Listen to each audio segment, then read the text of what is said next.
Thank you for wanting to watch this video as we explore the #1 ranked Chinese restaurant, Maxi's Noodles by Yelp. And today we visited the second location just about 2 miles south of the original location. As I thought about this food adventure, my dad's restaurant popped up into my head, and I wonder how he would have done on this Yelp list. As we walked in, there were a few people eating as we approached to place our order. The people behind the counter were very nice and encouraged us to try different variations. Everything looked great and very reminiscent of Cantonese Hong Kong style cuisine, which my mom makes. Owner Maxi O'Keefe quit her HR job at Home Depot to start her own restaurant with her dad in honor of her mom, who passed away in 2019. Before we get to the main reason that we came for, which is the famous wonton noodles or wonton mian, I ordered 2 apps. The fish skin sounded interesting and made me curious, as I've never had anything like that before. It was very crispy, and as the crushed particles hit my tongue, the umami flavors intensified, and I was not expecting to be reminded of the pork skin like chicharrones, but it was not oily or greasy. Maybe it's a healthier version of chicharrones.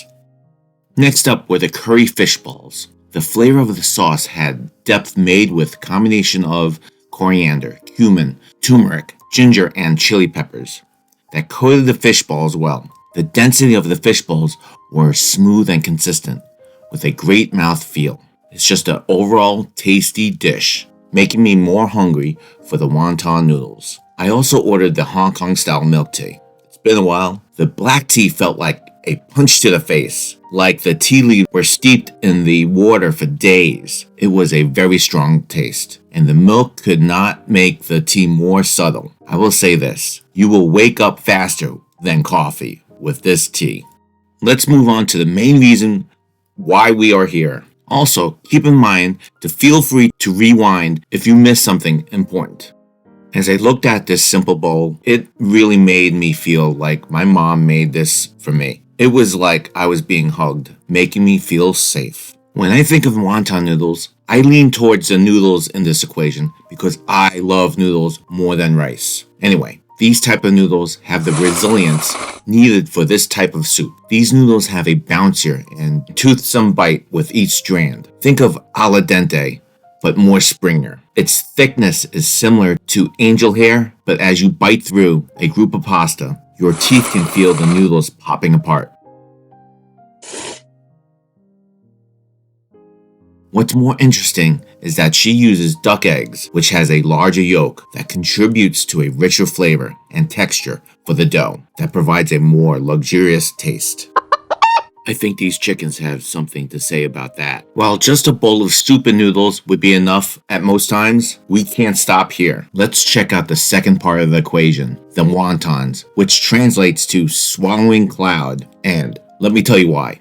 When wontons are cooked, they float in the water like small clouds. Max's makes her wontons with shrimp with a smear of pork. This mixture is made with a dough mixer that breaks down the ingredients into almost a paste-like fluffier texture, much different than your typical traditional meatball. The wonton skins are especially made bigger as Maxi's makes a much larger wonton for her menu, and I will talk more about that later. It has the integrity not to turn into mush when being cooked in boiling water. The way the filling and the simple thin dough makes for a great bite.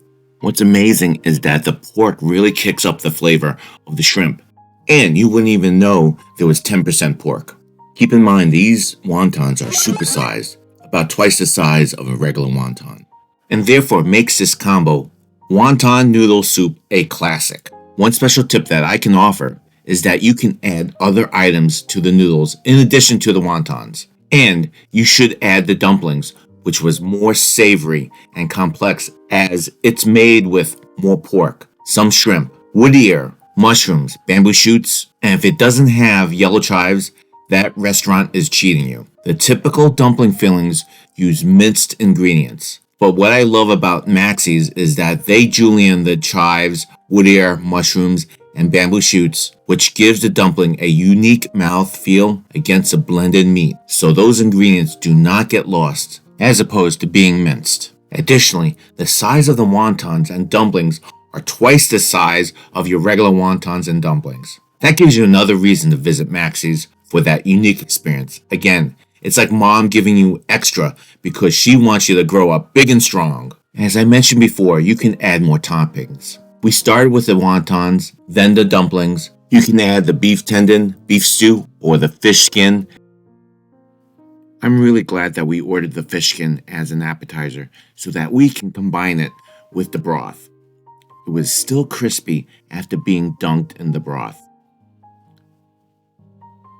Additionally, it could still act as a spoon, which I found amazing. More importantly, combined, the flavors were complex to enhance the savoriness of the broth.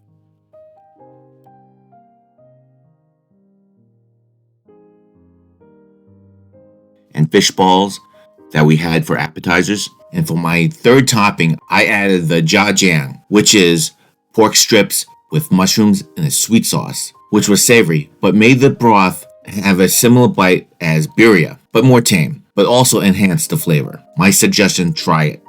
And the other toppings. Experience it all, because that is what makes life fun and interesting. When you can, tell me what you got. To round out this bowl, we need to talk about the broth. Its pork bone base is simmered for over 9 hours with rock sugar and dried shrimp and other secret ingredients.